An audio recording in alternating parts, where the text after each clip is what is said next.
Okay, hi everyone, Coach Anna Kojak here, your mental coach for gymnastics. Today I am talking about the twisties and specifically what happened to Simone Biles, also what you can personally do if you start to experience the twisties yourself. Okay, so what are the twisties? Well, if you are a gymnast, you've probably had some form of a mental block at some point or another. It might not have been a mental block that lasted for months and months, but it could have been maybe you just went to go do a skill and it felt off and then all of a sudden you couldn't do that skill. And that's the definition of a block, but twisties is a form of a mental block. And more specifically, when you've got the twisties, it's, almost like this disconnect between your mind and your body.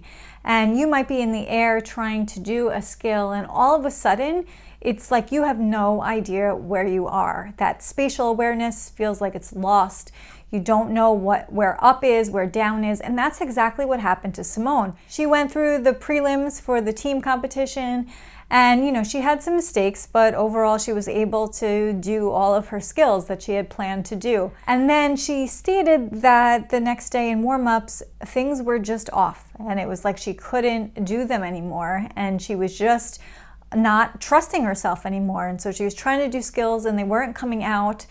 And then what happens when you're in a moment like that is, you try to push through it because you're like, this is just strange. I should be able to do it. Let me keep trying. I'm going to try harder. And that trying harder actually makes it worse. It makes your block worse. It makes it worse if you have the twisties. It's going to make all of that worse. Your mind is going to shut down. Your brain is going to shut down your body and say, nope, this is not happening. And everything's going to stop. And then what happens when you go to try a skill is, again, you have that disconnect between your mind and your body, and you're flipping and twisting in the air and you don't know where you are. And it is so scary.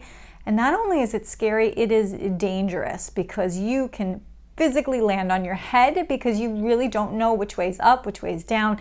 It's like you've lost all spatial body awareness, proprioceptive awareness, and you're just sort of flying through midair like a cat, but just not knowing where the ground is. So what can we do, to prevent the twisties from happening or to prevent a mental block from happening? Well, there's so many reasons that these sorts of things can come on. One of the biggest one is just feeling pressure. Pressure to perform a skill, pressure to get a skill by a certain time, pressure to do a skill well, pressure like you're in competition and you've got to hit in that moment. All of those are obviously what Simone has been feeling. The amount of pressure that is on her shoulders is just unbelievable. And she even stated that in an Instagram post the day before the team finals, expressing that she's feeling the weight of the world on her shoulders. And that's exactly what will give you the twisties. When you've got that pressure, your brain senses it as a form of danger, and it will literally go into fight, flight, or freeze response in order to preserve your body.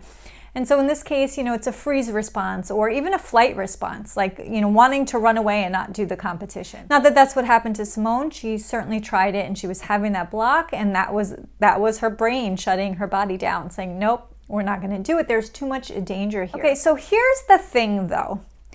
The twisties or mental blocks, they don't come on all of a sudden. And this is where a lot of gymnasts get it wrong. Even Simone was like, hey, I was doing everything fine. And then during practice the next day, I just couldn't do it.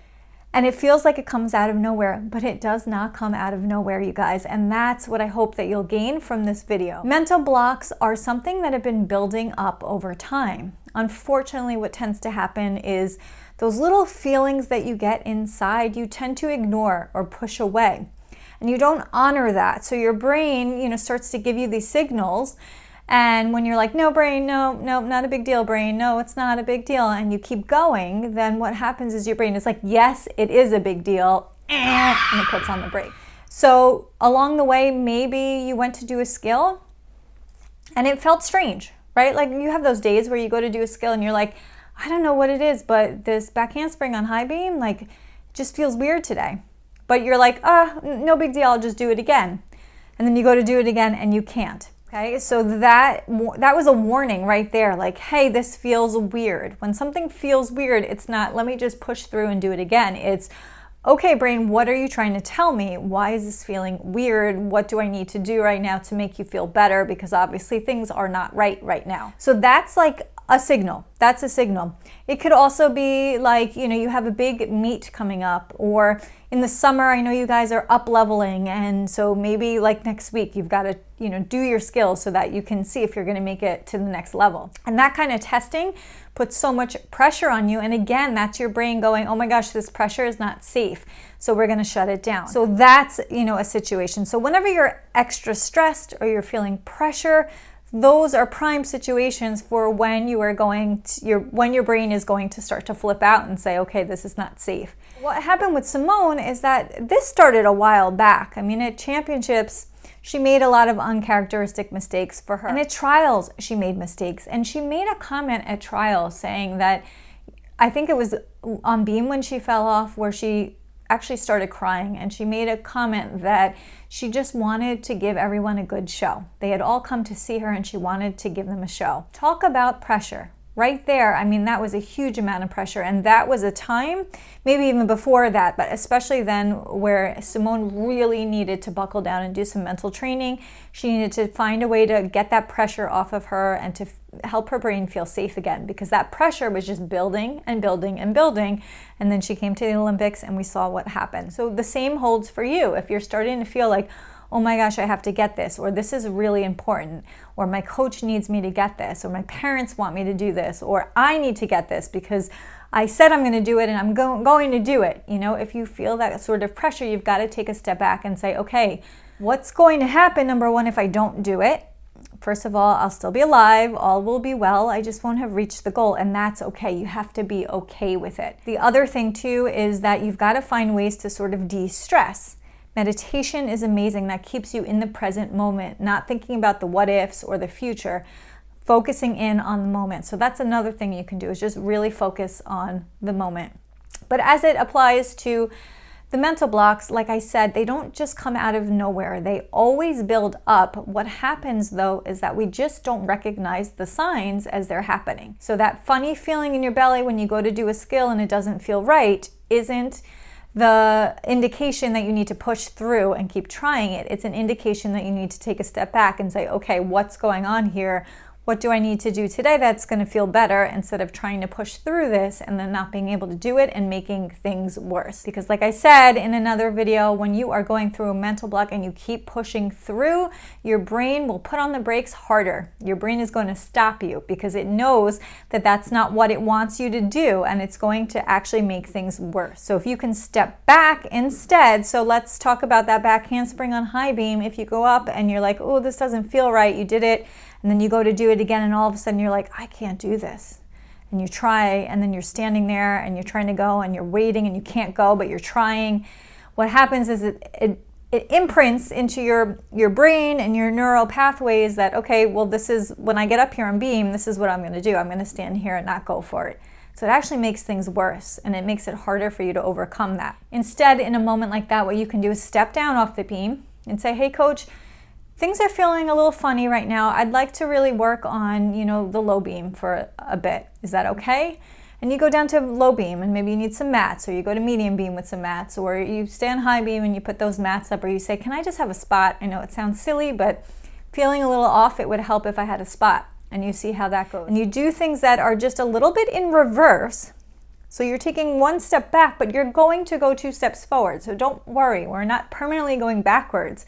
We're going backwards enough to reassure the brain that everything is okay and that everything is safe and that it's okay to go forward. There's no danger here. So I want you to try that. The next time, things are not going well, I want you to have some sort of an awareness. In that moment, be like, okay, whoa, what's going on, brain? Like, okay, I can feel that you're telling me that something's off. What is it? And in that moment, you've got to be able to have an awareness of, okay, what's been going on? Am I feeling pressure? Am I trying to do a skill I don't feel ready for? Am I, a perfectionist and I want the skill right now and I feel like I should have it, but I don't? Am I just really stressed out at school or at home? Has there been a lot going on? Maybe I'm not sleeping enough. Maybe I'm not drinking enough and I'm really dehydrated, or I haven't been eating enough and my blood sugar is kind of low. All of those things can affect what your brain thinks. So you need to have that awareness where you can step back and say, okay, whoa, what's going on? And then do something about it, instead of having to push through it and try to, and end up making your block worse. So in the case of Simone and her twisties, what she did was absolutely perfect, because in that moment there was nothing that she was going to be able to do that was going to make those twisties go away. She needs more than anything is to get that pressure lifted off and to feel safe again, but that's going to take some time for her. It's not an overnight thing. And so really what she did was the only thing that she could do in that moment. And so unfortunately, mental blocks are one of those things that they don't show up in convenient times. In fact, usually they are in the most inconvenient times, because that's when you feel the pressure the most, or the need to have a skill or to do a skill. In her case, the need to perform under pressure at the Olympics and get a gold medal and many gold medals and be the face of the United States was a lot, as well as all the things that she's gone through in the past. Hopefully that helped you understand a little bit more about what you can do when you're first starting to feel a mental block coming on. That's number one, having that awareness piece of knowing, okay, what's going on? Something feels funky. And then being able to step back from your skill and not push through it. Being able to step back and do something a little bit easier that still you can push through a little bit. Maybe it's not like the easiest skill, like you're not going from the back handspring on high beam to like a line on the floor, right? You're going maybe with mats or with a spot. You're doing something that's just a step back, but that makes your brain feel better that you can do. And you end on that. You don't then go push up back to the high beam and do your back handspring and try it again, and then you can't do it. You don't end that way. Never, ever, ever end that way. Promise me, gymnasts will never end that way. If anything, even if your coach is like, no, you've got to do it. Well, when they're not looking, you go down to low beam and you do it to end that way, right? You do what you need to do to make your brain feel safe before working back up to that bigger skill that you were trying to do. All right, guys, hope that helped, and I will see you soon.